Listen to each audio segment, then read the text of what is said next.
আন্দাজে করতে পারো নাই মুসলমান। যুবক, তুমি আন্দাজই করতে পারো নাই। কোন শয়তানের মতো চুল রাখলা? কোন শয়তানের মতো, কোন পাগল, কোন ছাগলের চুল রাখলা? কার থেকে কি মডেল নিলা? আগাও নাই, হোগাও নাই, পূব নাই, পশ্চিম নাই, উত্তর নাই, দক্ষিণ নাই। কার থেকে ডিজাইন নিলা? আস্তাগফিরুল্লাহ, আস্তাগফিরুল্লাহ, আস্তাগফিরুল্লাহ। রুচি তো মানুষের থাকা উচিত, বিবেক তো কাজ করা উচিত। আমি কার মতো সাজলাম, যার কোনো জন্ম নাই, বংশ নাই, পরিচয় নাই, কোনো মূল্যায়ন নাই, ইজ্জত নাই, সম্মান নাই, আমি তার মতো নিজের ড্রেস আপ করলাম, নিজেকে সাজিয়ে তুললাম, যার কোনো নাম নিশানা নাই। এর চাইতে বড় লানতের যোগ্য, অভিশপ্ত, এর চাইতে বদনসিব, মন্দ কপাল আর কি হতে পারে? আমার তো প্রতিটা সৌন্দর্যের, আমার ডিজাইনের, আমার ড্রেস আপের একবারে পিওর দলিল আছে। আমি এজন্য দাড়ি রাখছি, আমার রসুল দাড়ি রাখতেন। আমি এজন্য টুপি মাথায় দিছি, আমার নবী মাথা মোবারকের টুপি মাথায় পরিধান করতেন। আমি এজন্য জামা পাঞ্জাবি গায়ে দিই, তিনি আমার রসুল সাল্লাল্লাহু আলাইহি সাল্লাম জামা পরিধান করতেন। আমি এই জন্য লুঙ্গি পরি, আল্লাহ রসুল সাল্লাল্লাহু আলাইহি সাল্লাম মৃত্যু পর্যন্ত লুঙ্গি পরিধান করেছেন। আমি এজন্য মোষ ছোট রাখি, আল্লাহ নবী সাল্লাল্লাহু আলাইহি ওয়াসাল্লাম বলছে একটি সুস্থ মানুষের পরিচয়, যে মানুষটা সুস্থ কিনা খোদার কসম এটার পরিচয় হলো যে মোষ ছোট রাখে, দাড়ি লম্বা করে, সে সুস্থ মানুষ, স্বাভাবিক মানুষ, স্বাভাবিক মানুষ। এটা হাদিস, এটা ফিতরাত, আশারুম মিনাল ফিতরা। 10টি জিনিস নবী বলছে মানুষের স্বভাবজাত অংশ, এর মধ্যে এই দুইটা একটা। নখ কাটা এটা একটা, স্বাভাবিক মানুষ, প্রতিবন্ধী। যার মোষ বড় হয় প্রতিবন্ধী। হ্যাঁ, সাফ কথা। যে দাড়ি কাটে সে প্রতিবন্ধী, তার বুদ্ধি প্রতিবন্ধিতা আছে, বিবেক প্রতিবন্ধী। হ্যাঁ, যার নখ বড়, যে নাভির নিচের পশম কাটে না সে প্রতিবন্ধী, যে বগলের পশম উপড়ায় না সে প্রতিবন্ধী, যে নাক পরিষ্কার রাখে না সে প্রতিবন্ধী। রাসূলুল্লাহ সাল্লাল্লাহু আলাইহি ওয়াসাল্লাম, এটা ফিতরাত, স্বভাবজাত অংশ, এটা স্বাভাবিক, সুস্থ স্বাভাবিক মানুষের পরিচয় এটা। কোরআনুল কারীমের মধ্যে আছে, আল্লাহ তাআলা বলেন ফিতরাতাল্লাহিল্লাতী ফাতারান নাস আলাইহা, আমি আল্লাহ তাআলা প্রত্যেকটা মানুষকে ফিতরাত দিয়ে সৃষ্টি করেছি। কি দিয়ে? স্বভাবজাত কিছু যোগ্যতা, স্বভাবজাত কিছু বৈশিষ্ট্য, সৃষ্টিগত কিছু বৈশিষ্ট্য দিয়েই আমি আল্লাহ তাআলা মানুষকে সৃষ্টি করেছি। আমার কথা শক্ত হলে মাফ করে দিয়েন ভাইয়া, তো বুঝতে শিখেন। এত বড় শ্রেষ্ঠতম রাসূল পেয়ে কেন মূল্যায়ন করলাম না? কেন মূল্যায়ন করলাম না? কেন বাবা নবীর মতো সাজতে পারলাম না? আজকে এত বছর পরেও আমরা একজন মুসলমান কেন নবীজির মতো নিজেকে, নিজের চেহারা, সুরত, লেবাস, পোশাক, দাড়ি, টুপি, খানা, খাদ্য, পেশাব পায়খানার ক্ষেত্রে নবীজির তরিকা, ঘুমের ক্ষেত্রে, আহার নিদ্রার ক্ষেত্রে কেন আমরা মিসওয়াক করতে পারলাম না? কেন? আমাদের ব্যর্থতাটা কি? আমরা দস্তরখান বিছাইয়া খানা খাই না কেন? আমরা বাম পাও দিয়া টয়লেটে ঢুকতে আমাদের মনে পড়ে না কেন? আমরা ডান পাও দিয়া বাথরুম থেকে বাইর হই না কেন? কেন আমাদের মনে পড়ে না? রাসূলুল্লাহ সাল্লাল্লাহু আলাইহি সাল্লামকে পেয়ে আমরা খুশি না? কথা বলেন না কেন? এত বড় শ্রেষ্ঠতম নবীর উম্মত হয়ে আমরা খুশি না? তো খুশির প্রকাশ কোথায়? তোমার দি বিয়ে, তুমি দি কান্দো,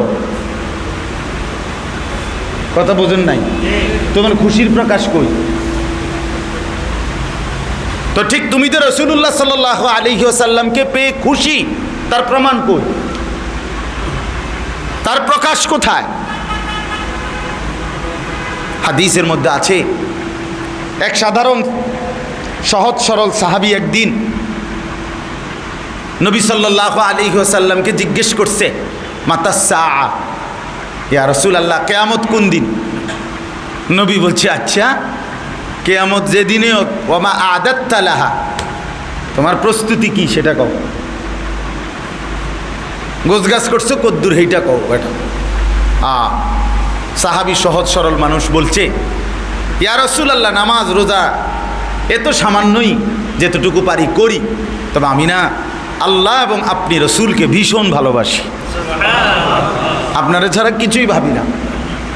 আমার সারাক্ষণ মন চায় আপনার দিকে তাকাইতে, আপনার মতো সাজতে, আপনার মতো জিন্দিগি বানাইতে, আপনারে খুব ভালোবাসি। আল্লাহ নবী সাল্লাল্লাহু আলাইহি ওয়াসাল্লাম বললেন, তাহলে শুনো, আল মারউ মা'a মান আহাব্বা, তাহলে এটা নিশ্চিত জেনে নাও, যাকে তুমি ভালোবাসো হাসরে তাকেই তুমি সঙ্গী পাবা, তাকেই সঙ্গী পাবা।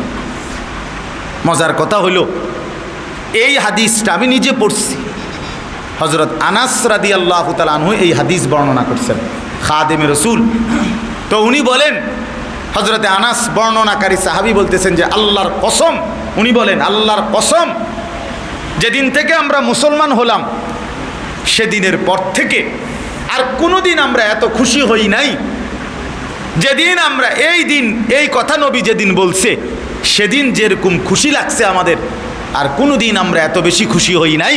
নবী যে বলছে যাকে ভীষণ ভালোবাসে তার সাথে হাসরের ময়দানে দাঁড়াবে, আমরা স্পষ্টভাবে আল্লাহরে সাক্ষী রেখে ঘোষণা দিলাম আমরা রসুলকেই ভালোবাসি, আবু বকরকেই ভালোবাসি, ওমরকেই ভালোবাসি, ওসমানকে ভালোবাসি, আলীকে ভালোবাসি। উনি বলেন আশা করি আমি আনাস তাদের সাথেই দাঁড়াবো। তো আমার এই কথা ভাবলেই ভাল লাগে। উনি বলতেন আমার এটা ভাবতেই মজা লাগে যে আমি আসলেই তো ওনা করে বেশি ভালোবাসি। তার নবী বলছে ভালো যদি নিশ্চিত ভালোবাসি তাহলে ওদের সাথে দাঁড়াবে, তাহলে আমি তো দিল থেকেই ওনাদেরকে ভালোবাসি। লাকাদ মান্নাল্লাহু আলাল মুমিনিন ইদ বাআসা ফীহিম রাসূলাম মিন আনফুসিহিম। এজন্য বন্ধু রব্বুল আলামিন বলেন, ইমানদার আমি সবচাইতে বড় নিয়ামত দিলাম, আমার রসুল দিলাম, আমার রসুল। এবার আল্লাহ তাআলা বলেন কেন দিলাম? তিনটি উদ্দেশ্যে দিলাম। কয়টি উদ্দেশ্যে? এক নাম্বার, ইয়াতলু আলাইহিম আয়াতিহি। আমার বন্ধু আমি পৃথিবীবাসীকে, এই আখিরি বান্দা তোমাদেরকে কেন দিলাম? এক নম্বরে আমার বন্ধু তোমাদেরকে কোরআনুল কারীম তেলাওয়াত করে শোনাবে, এজন্য কোরআনুল কারীমের তেলাওয়াত শিখাবে, কোরআনুল কারীম তেলাওয়াত করে শোনাবে, কোরআনুল কারীম তোমাদের জবানে শিখিয়ে দেবে। এই উদ্দেশ্যেই আমি আল্লাহ রসুলকে পাঠাইলাম। এই জন্য আল্লাহর নবীর সাথে ওই মোমেনের সম্পর্ক থাকবে যেই মোমেন আল্লাহর নবীর প্রথম জিম্মাদারি আল্লাহর কোরআন তিলাওয়াত, এই জিম্মাদারির সাথে একমত পোষণ করবে। তার মানে যে কোরআন পড়বে, কোরআন তিলাওয়াত করবে, কোরআনুল কারীমের বিশুদ্ধ তিলাওয়াত শিখবে, তারই নবীজির সাথে সম্পর্ক স্থাপিত হবে, কারণ তিনি তো প্রথম এই উদ্দেশ্যেই এসেছেন। এই জন্য রাসূলুল্লাহ সাল্লাল্লাহু আলাইহি সাল্লামকে পেয়ে খুশি, এ কথা যদি আপনি কসম দিল দিয়া জবান দিয়া সত্যিকারে বলে থাকেন, তার প্রথম প্রমাণ হলো আপনি কোরআন শরীফ পড়তে পারেন।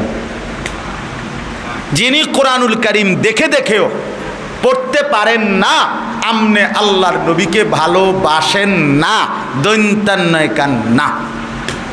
আপনি জিলাপি ভালোবাসেন, আপনি হলেন বিরিয়ানির ভোটলা, হ্যাঁ আমি খিচুড়ি মার্কা ভালোবাসেন। জি, লাইসা ফি জাওফিহি শাইউম মিনাল কুরআন কাল বাইতিল খারিব। নবী সাল্লাল্লাহু আলাইহি সাল্লাম বলছে যার কলিজার ভিতরে কোরআন নাই, আল্লাহর নবী বলছেন ওইটা একটা বিরান ঘর, আলগা ঘর, সারা বাড়ি, যেই বাড়িতে মানুষ থাকে না, কুকুর বিড়াল সাপ বিচ্ছু ইন্দুর কেচ্ছা এগুলা থাকে, ওনে মানুষ থাকে না। এই জন্য যেই দিলে কোরআন নাই, যে মানুষটা আল্লাহর কোরআন পড়তে পারে না, ওইটা আলগা ঘর, আলগা বাড়ি। তার অন্তর হইল আলগা বাড়ি, যেখানে মানুষ থাকে না, যেখানে কীট পতঙ্গ জীব জন্তু থাকে। নবীজি বলছেন আপনি সিদ্ধান্ত নেন, আপনার অন্তর মানুষের অন্তর নাকি বিরান ঘর সারা বাড়ি আমনে ফয়সালা। এই জন্য 1 নম্বর জিম্মাদারি ইয়াতলু আলাইহিম আয়াতিহি, কোরআনুল কারীমের তেলাওয়াত। তাহলে নবীজি পৃথিবীতে আগমনের প্রথম উদ্দেশ্য কি? কোরআনুল কারীমের তেলাওয়াত। বলেন না কি? আবার বলেন কি? কোরআন শিখেন, কোরআন পড়েন, নিজেও বাচ্চাকেও, নিজেও মেয়েকেও, ঘরের সবাইকে আপনি নিজেও আল্লাহর কোরআন শিখতে চেষ্টা করেন। তাইলে রাসূলুল্লাহ সাল্লাল্লাহু আলাইহি ওয়াসাল্লামের সাথে আপনার সম্পর্ক স্থাপিত হবে। সহি শুদ্ধ কোরআন শরীফ পড়তেই হবে, পারতেই হবে। আপনি বুড়া নাকি অসল, আপনি কি গ্রামে থাকেন, আপনি কি ছোটোবেলায় পড়েন নাই, ছোটোবেলায় মাদ্রাসায় পড়েন নাই, আপনি সারা জীবন স্কুলে পড়ছেন, কলেজে পড়ছেন, এত কথা আমার শোনার দরকার নাই। আপনি মুসলমান কিনা এইটা কোন কথা বলেন না কেন? এই মুসলমান হইলেই আপনাকে কোরআন পারতে হবে। শিখবেন আপনি যেমনে পারেন এমনি শিখবেন, যত কঠিন হোক আপনাকে শিখতে হবে। আর আল্লাহ ওয়াদা করছে, বান্দা আমার কোরআন কঠিন নয়, 9 বছর হোক আর 90 বছর হোক, যেই শিখতে যাবে আমি আল্লাহ ওয়াদা দিলাম, আমি আল্লাহ তার জন্য কোরআন সহজ করে দিয়েছি। ওয়ালাকাদ ইয়াসসারনাল কোরআন লিযিকর, রব্বুল আলামিন বলেন আমি অবশ্যই শিখবার জন্য কোরআন সহজ করে দিয়েছি। ইন্না আনজালনাহু কুরআনান আরাবিয়্যান লাআল্লাকুম তাকিলুন। আল্লাহ তাআলা বলেন নিশ্চয়ই আমি আল্লাহ আরবি ভাষায় কোরআন নাজিল করেছি। কেন জানোনি বান্দা? পৃথিবীর যত ভাষাভাষী হও না কেন তুমি, আমি ইচ্ছা করেই আরবিতে কোরআন নাজিল করেছি, লাআল্লাকুম তাকিলুন, যেন এই ভাষাতেই তোমরা সকলেই কোরআন বুঝতে পারো। এজন্য পৃথিবীর যত ভাষায় যতজন উচ্চারণ করুক, আরবি একমাত্র ভাষা যেটা সবার পক্ষে শেখা সম্ভব। সুবহানাল্লাহ, সবাই পারবে। এটা পারবে দেখেই আল্লাহ তাআলা আরবিতে নাজিল করছে। এজন্য কোরআন শরীফ শিখা অসম্ভব এই কথা কোনোভাবেই কোনো যুক্তিতেই হইতে পারে না। যে এটা বলবে তার ইমানের সমস্যা। তার কিসের সমস্যা বলেন? ইমানের সমস্যা, ইমানের সমস্যা। হুজুর এ বয়সে আমি পারবনি, আপনাদের সিহন আলাপ করতারেন, আপনাদের চা দোয়ানে থামান যায় না, হ্যাঁ আপনার গফের ঠেলায় দেখ দোয়ান শুদ্ধা কাঁপে, আপনার ধমকে ছোঁড়ে, হ্যাঁ মানুষের হাতের সাফ হয়ে যায়, মাটির তলে সাপ উঠতে যায় আপনার জারির লগে। হ্যাঁ ঘটনা কি? আখেরাতের কথা বললে কমায়, হুজুর আমরা হে বয়স কি আর আছে, অনারিতান কইলে ফার্মু, তুমি সাধুয়ানে গপ মারেন। হ্যাঁ কোনো খানা দি কোনো কম নাই, দুনিয়া দিয়ে পুরা ভোগ করেন। 90 বছরের বুড়া মানুষ যদি কানে কানে গিয়া কন যে যেটা ঘরের লগে ফুবি দিয়া 2 শতক ছেড়ে দিমু, কিনবেন নি? আপনি তো জিন্দা, একদম জিন্দা, সোজা টান টান। হ্যাঁ সে সময় একদম ভালো। দুনিয়া রাক্ষসের মতো, দুনিয়া যদি সবটাও পায় এরপরও দুনিয়া দরকার, দুনিয়ার লোভ যায় না, আর আখিরাতের কথা মনেই পড়ে না, কবরের কথা ভাবতেই চায় না, বুঝতেই চায় না। ও মুসলমান, কেন বুঝলেন না? কেন বুঝলেন না? অতএব আমি লম্বা করতে পারতেছি না, আপনাদের কাছে অনুরোধ করলাম, আজকে এই মাদ্রাসার মাহফিলে আমি এটা অনুরোধ, প্রথম একটা জিম্মাদারি, যারাই আমরা নবীজির উম্মত, আমরা যারা নবীকে শ্রেষ্ঠ মনে করি, ভালোবাসি, প্রিয় মনে করি, বিশ্বাস করেন আমাদের এটা জিম্মাদারি আল্লাহর কোরআন তিলাওয়াত করা, কোরআন পড়া, কোরআনের সাথে সম্পর্ক করা। আল্লাহ তাআলা বলছে ফাল্লাযীনা আমানু বিহি ওয়া আযযারুহু ওয়া নাসারুহু ওয়াত্তাবাউন নূরাল্লাযী উনজিলা মাআহু। কথাটা খেয়াল করেন, আল্লাহ তাআলা বলছে আমার রসুলের প্রতি যে ঈমান আনবে, আমার নবীকে যে সম্মান করবে, আমার নবীকে দ্বীনের কাজে যে সাহায্য করবে, এবং আমি আমার নবীর উপরে যেই কোরআন নাজিল করেছি সেই কোরআনকে যে অনুসরণ করবে, উলাইকা হুমুল মুফলিহুন, আল্লাহ বলে এরাই সফল জান্নাতি। ফাল্লাযীনা আমানু বিহি ওয়া আযযারুহু ওয়া নাসারুহু ওয়াত্তাবাউন নূরাল্লাযী উনজিলা মাআহু। বন্ধুর প্রতি যারা ঈমান আনবে, আমার বন্ধুকে যারা সম্মান করবে, আমার বন্ধুকে যারা দ্বীনের কাজে সাহায্য করবে, বন্ধুর উপরে 23 বছরে আমি আল্লাহ যেই কোরআন নাজিল করেছি, যেই নূর আলো নাজিল করেছি, সেই কোরআনকে যারা অনুসরণ করবে, উলাইকা হুমুল মুফলিহুন, তারা নিশ্চিত সফল কাম জান্নাতি। সুবহানাল্লাহ, সুবহানাল্লাহ। দ্বিতীয় দায়িত্ব ওয়ায়ুযাক্কিহিম, বাকিটা শুধু তর্জমা বলি। ওয়ায়ুযাক্কিহিম, আল্লাহ তাআলা বলেন নবী এই পৃথিবীতে আসার দ্বিতীয় দায়িত্ব হলো, উদ্দেশ্য হলো আমি আল্লাহর যে তিনি সমস্ত মানুষের অন্তর, ভেতর, কলিজা, ভেতরের যত যোগ্যতা, অন্তর, আত্মা, এটা পবিত্র করে দিবেন। অর্থাৎ মানুষের ভিতরে কিছু মন্দ স্বভাব আছে, সেগুলো দূর করবেন। কিছু উত্তম স্বভাব আছে, সেগুলো তার অন্তরের মধ্যে প্রতিষ্ঠিত করে দিবেন।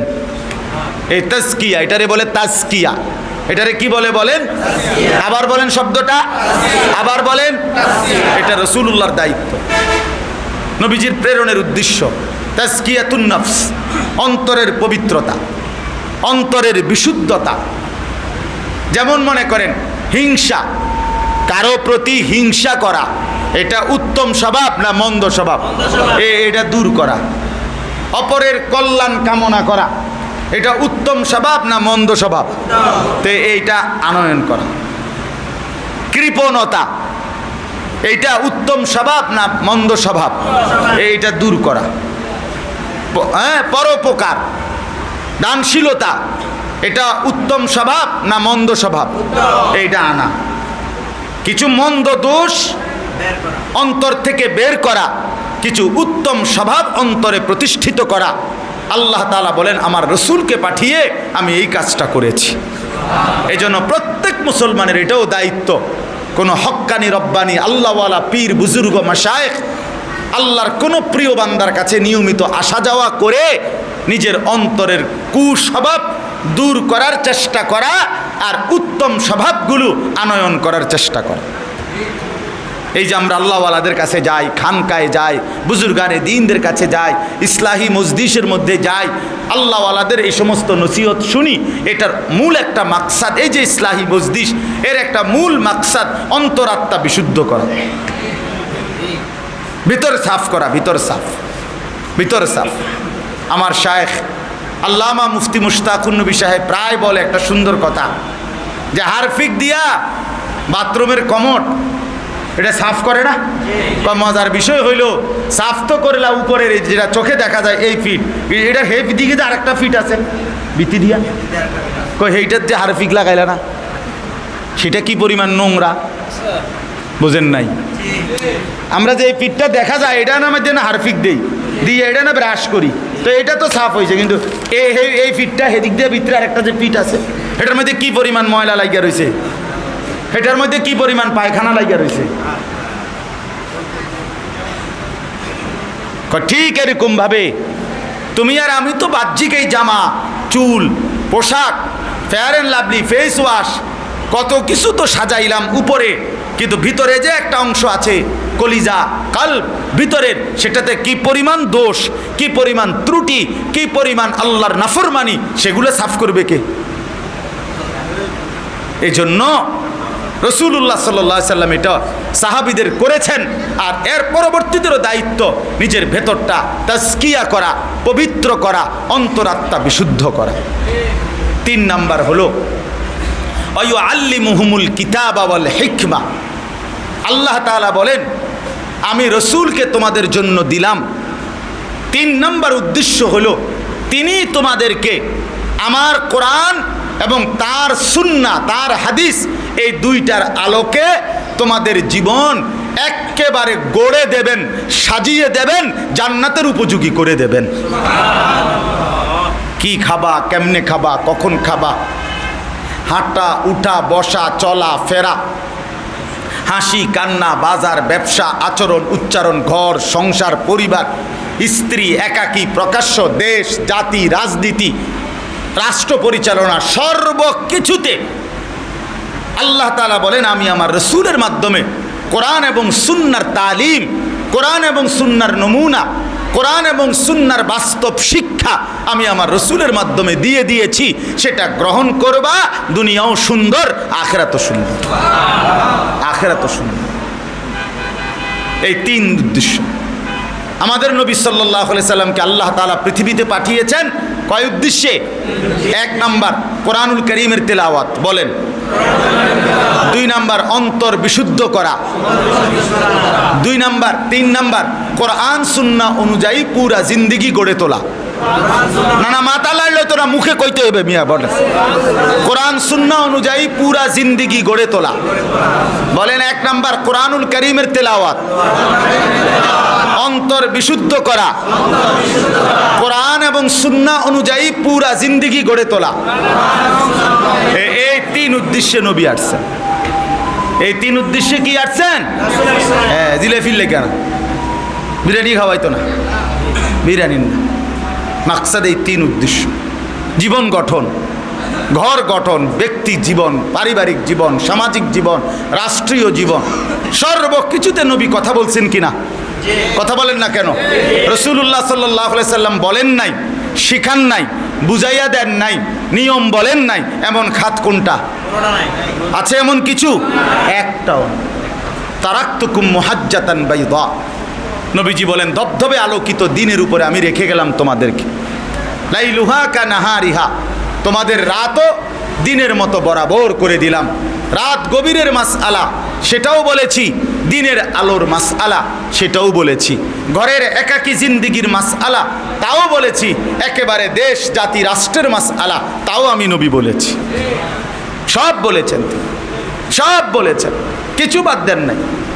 আনা লাকুম মিসলাল ওয়ালিদ ওয়া আল্লিমুকুম কুল্লা শাই, নবীজি বলেন আমি তোমাদের পিতার মতো, এই জন্য আমি তোমাদেরকে সব কিছু শেখাবো। এই জন্য বাথরুমে কেমনে বইবে, টয়লেট বাথরুমে কোন পায়ের উপরে ভর দিয়া বসবে, কয়টা ঢিলা ব্যবহার করবে, এটা পর্যন্ত উম্মতকে শিখাইছেন কিনা? কয় নিঃশ্বাসে পানি পান করবে, 3 নিঃশ্বাসে 3 ঢোকে, এইটা পর্যন্ত উম্মতরে শিখাইছেন। উম্মতের নিঃশ্বাসটা পর্যন্ত ঠিক করে দিছেন, উম্মতের হাঁটা চলা উঠা বসা ঠিক করে দিছেন। অথচ দুর্ভাগা উম্মত সবার সব কিছুর দিকে তাকায়া থাকে, কিন্তু নিজের নবী, নিজের প্রিয় রসুলের সুন্নাতের দিকে তাকায় না। আফসোসের ব্যাপার, আফসোসের ব্যাপার। আল্লাহ তাআলা আমাদেরকে বুঝার তৌফিক দান করেন। আল্লাহ তাআলা বলেন অতএব তোমরা যারা মুমিন, তোমাদের জীবনের উদ্দেশ্য হবে 3টা: কোরআনুল কারীমের তেলাওয়াত, অন্তরকে বিশুদ্ধ করা, কোরআন সুন্নাহর আলোকে জীবন গড়া। নয়তো ওয়া ইন কানু মিন ক্বাবলু লাফি যালালিম মুবিন, এটা বিহীন তোমরা স্পষ্ট গোমরা, পথভ্রষ্ট। সাফ শেষ। কোরআনুল কারীমের তেলাওয়াত যার জীবনে নাই সে পথভ্রষ্ট। অন্তর যার পবিত্র করার ফিকির নাই সে পথভ্রষ্ট। কোরআন এবং সুন্নাহর আলোকে নিজের জীবন গড়ার চিন্তা যার নাই সে পথভ্রষ্ট, গোমরা মানুষ। হ্যাঁ, এই জন্য নিজের জীবন গঠন করেন, নিজের কদর করেন। কাজে লাগাইলেও দুনিয়া শেষ হয়ে যাবে, কাজে না লাগাইলেও হায়াত শেষ হয়ে যাবে। আল্লাহ তাআলা আমাদের প্রত্যেককে রাসূলুল্লাহ সাল্লাল্লাহু আলাইহি ওয়াসাল্লামের মতো শ্রেষ্ঠতম নিয়ামত পেয়ে নবীর উদ্দেশ্য অর্জন করার তৌফিক দান করেন। আল্লাহ তাআলা আমাদের সবাইকে কবুল করেন। আমার বাবা এই নূরে জান্নাত মহিলা মাদ্রাসা, প্রথম দিন থেকে এই মাদ্রাসার সাথে আমি সম্পৃক্ত। আমার অনেক প্রিয় মাওলানা ইয়াসিন জাফরি, আমি খুব বেশি আদর করি, যাদেরকে ব্যক্তিগতভাবে খুব পছন্দ করি, মহব্বত করি, এরকম একজন মাওলানা। সে প্রথম দিন থেকে সে একটু লাজুক ধরনের মানুষ, খুব বেশি লাজুক মানুষ। প্রথম দিন থেকে মাদ্রাসাটা অসহায় গরিব মেয়ে, দুর্বল মেয়েরা আলহামদুলিল্লাহ যেই আসছে কাউরে সে ফিরায় নাই।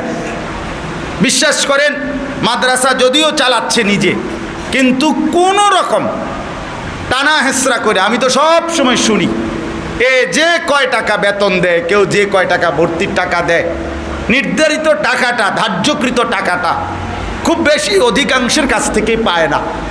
সামান্য কিছু টাকা টানা হেসরা করে, কষ্ট করে, মাটি কামড়াইয়া আল্লাহর মহব্বতে, আখেরাতের আশায় মাদ্রাসাটা চালাইতেছে। বিশ্বাস করেন, কোনো লাভ এখান থেকে, কোনো বেনিফিট অতিরিক্ত কিচ্ছু নাই। বিশ্বাস করেন, আসলেই নাই। আমি অহরহ এটা খোঁজ রাখি, হিসাব দেখায়, বলে, আমারে শোনায়, কিন্তু আমি অনেক সময় নিজেও চিন্তা করি বেচারা কেমনে কি করবে, মাদ্রাসাটা কেমনে চালাবে। কিন্তু এরপরও কয় হুজুর আমি চেষ্টা করি, হতাশ হয় না। তো আপনাদের কাছে আমার বিনীত অনুরোধ, অনেক ছাত্রী যে কয় সবসময় রেজাল্ট ভালো হয়, এই চান্দিনা উপজেলা বৃত্তি পরীক্ষা হয়, কওমি